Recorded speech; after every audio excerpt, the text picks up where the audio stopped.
इस टॉपिक में हम क्यूमुलेटिव डिस्ट्रीब्यूशन फंक्शन के बारे में पढ़ेंगे और क्यूमुलेटिव डिस्ट्रीब्यूशन फंक्शंस के ग्राफ को भी डिस्कस करेंगे और हम रैंडम वेरिएबल के दोनों केसेस को भी देखेंगे कि अगर रैंडम वेरिएबल कंटिन्यूस वेरिएबल हो तो उस सूरत में ग्राफ किस टाइप का होगा, और अगर रैंडम वेरिएबल एक डिस्क्रीट वेरिएबल हो तो उस सूरत में उसका ग्राफ किस तरह का होगा। अब हम डेफिनेशन देखते हैं CDF की। x हमारे पास एक रैंडम वेरिएबल है, तो उसका जो क्यूमुलेटिव डिस्ट्रीब्यूशन फंक्शन होगा CDF, उसको हम डिफाइन करते हैं कैपिटल f(x) से। यानी कि ये जो कैपिटल f(x) है, इससे हम इसको शो करते हैं, जैसे कि ये इक्वेशन नंबर 1 में शो हो रहा है। इसका मतलब ये होता है किसी भी रैंडम वेरिएबल का जो CDF होता है वो किसी पॉइंट के ऊपर उसकी प्रोबेबिलिटी के बराबर होता है।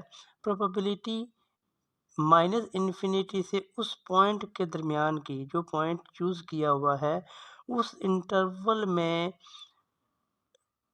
उस रैंडम वेरिएबल की प्रोबेबिलिटी। ये तो एक काफ़ी टफ और मुश्किल एक्सप्रेशन यहाँ पे दिखाया गया है।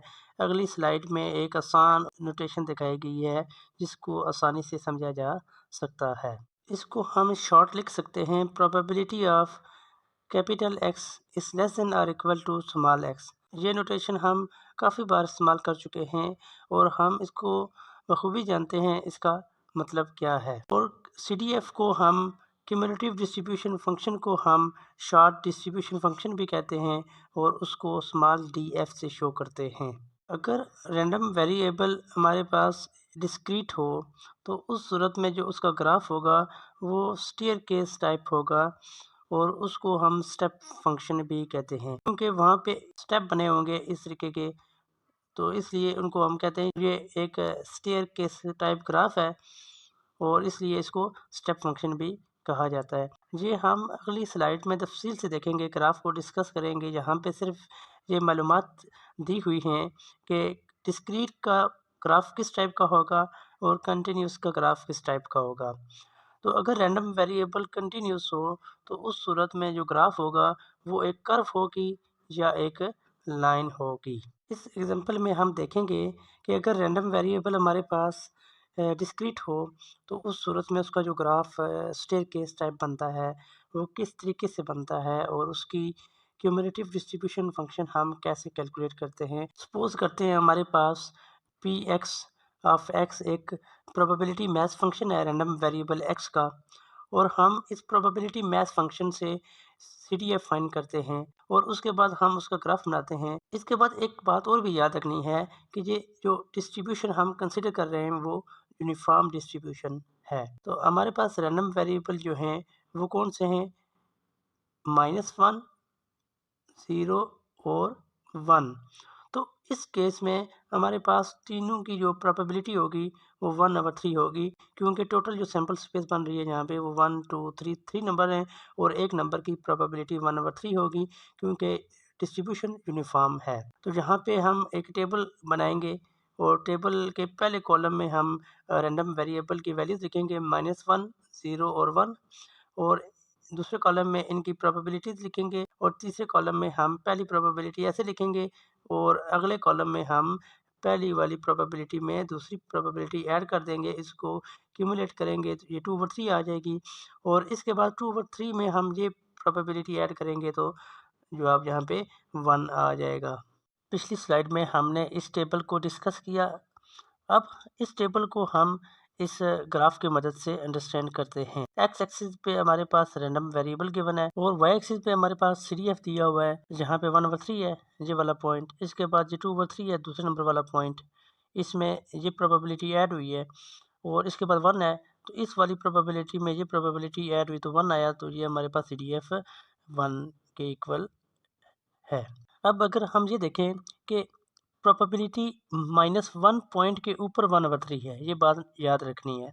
-1 से पीछे -2, -3, -4 की प्रोबेबिलिटी 0 है, तो इसलिए -इन्फिनिटी वाले पॉइंट से लेकर -1 से पीछे की जो प्रोबेबिलिटी है वो 0 के बराबर है। यहाँ पे आपको कोई लाइन नज़र नहीं आ रही, ये बिल्कुल x के ऊपर जा रही है, तो इसकी हाइट 0 है, तो इसलिए इसकी प्रोबेबिलिटी क्या है? 0 है। जैसे ही पॉइंट 1 आता है, तो इसकी प्रोबेबिलिटी जंप करती है और इस पॉइंट के ऊपर आ जाती है, जो कि किसके बराबर है? 1/3 के बराबर है। तो -1 से लेकर 0 से पीछे तक इसकी प्रोबेबिलिटी 1/3 के ही बराबर रहती है। लेकिन जैसे ही 0 आ जाता है, तो उस 0 की प्रोबेबिलिटी भी कितनी है? 1/3 है। तो इस हाइट में 1/3 की हाइट और ऐड हो जाती है, तो ये टोटल हाइट बन जाती है 2/3। यहाँ पे भी एक जंप आता है 0 के ऊपर, और कितना जंप आता है? 1/3 का जंप आता है। इसके बाद 0 से लेकर 1 से पीछे तक इसकी प्रोबेबिलिटी 2/3 ही रहती है, लेकिन जैसे ही 1 का पॉइंट आता है, तो प्रोबेबिलिटी एक बार फिर जंप करती है यहाँ पे, और कितना जंप करती है? 1/3 का। तो ऑलरेडी पहले से 2/3 इसकी प्रोबेबिलिटी है। जब जंप 1/3 का एक बार और होता है, तो टोटल जो हाइट बन जाती है वो हाइट 1 के इक्वल हो जाती है। तो वो हाइट 1 के इक्वल हो जाती है, और इसकी जो टोटल प्रोबेबिलिटी है या CDF है वो 1 के इक्वल आ जाता है। और 1 से इन्फिनिटी तक आके ये लाइन 1 के इक्वल ही रहती है। एक बात याद रखनी है कि हमारे पास जो सबसे कम प्रोबेबिलिटी थी वो किसके बराबर थी? 0 के बराबर थी, और सबसे ज़्यादा प्रोबेबिलिटी किसके बराबर है? 1 है। तो प्रोबेबिलिटी 0 और 1 के बीच में ही होगी, और दरमियान में हमारे पास क्या होंगे? ये सारे स्टेप्स होंगे। ये स्टेप, ये स्टेप, ये स्टेप। तो हो सकता है कोई और ग्राफ भी हो हमारे पास, तो उनमें भी प्रोबेबिलिटी की जो कम से कम वैल्यू होगी वो 0 होगी, और ज़्यादा से ज़्यादा 1 होगी, और दरमियान में हमारे पास मल्टीपल स्टेप हो सकते हैं। 1 हो सकता है स्टेप, 2 हो सकते हैं, 10 हो सकते हैं। नंबर ऑफ स्टेप कुछ भी हो सकते हैं, और ये हमारे पास केस है डिस्क्रीट रैंडम वेरिएबल के लिए। और इसमें देखें हमारे पास ये आपको टेयर केस नज़र आ रहा है, इसलिए हम इसको कहते हैं ये क्या है?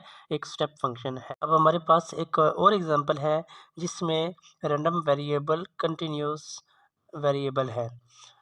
तो उस सूरत में जो उसका CDF है वो यहाँ पे दिखाया गया है। CDF की वैल्यू 0 के बराबर होगी अगर हमारे पास x की वैल्यू 0 से कम है, और हमारे पास इस CDF की वैल्यू x/2 के बराबर होगी अगर x की वैल्यू 0 और 2 के इंटरवल में लाई कर रही है।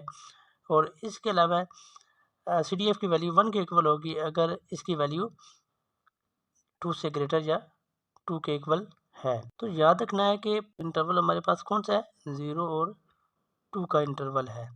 पिछली स्लाइड में हम CDF को देख चुके हैं कि CDF की वैल्यू 0 के इक्वल होगी अगर हमारे पास x की वैल्यू 0 से कम है। इसकी वैल्यू x/2 के बराबर होगी अगर इसकी वैल्यू इस इंटरवल में लाई कर रही है, और इसकी वैल्यू 1 के बराबर होगी अगर x की वैल्यू 2 से ग्रेटर या इक्वल होगी। अब हम अगर ग्राफ में देखें तो y एक्सिस पे CDF है, और x एक्सिस पे हमारे पास रैंडम वेरिएबल x की वैल्यूज हैं, और इंटरवल हमारे पास कौन सा है? 0 से लेकर 2 का। ये देखें 0 से स्टार्ट हो रहा है और कौन से नंबर तक जा रहा है? 2 वाले नंबर तक जा रहा है। तो अगर हम ये देखें कि मिसाल के तौर पर रैंडम वेरिएबल की वैल्यू x से छोटी हो, तो उसका CDF 0 के बराबर होगा। तो 0 से पीछे देखें, ये जो 0 से पीछे देंगे तो CDF की हाइट क्या है? ये बिल्कुल एक स्ट्रेट लाइन है 0 के बराबर। इसकी हाइट 0 है, तो उसका CDF 0 के बराबर है। और जब हम ये कहते हैं कि x ग्रेटर देन और इक्वल टू 2 है, पॉइंट 2 को देखें तो इसके बिल्कुल बराबर इसके CDF की वैल्यू 1 के इक्वल है, और 2 के बाद इन्फिनिटी तक इसकी वैल्यू क्या होगी? वो 1 के इक्वल ही होगी।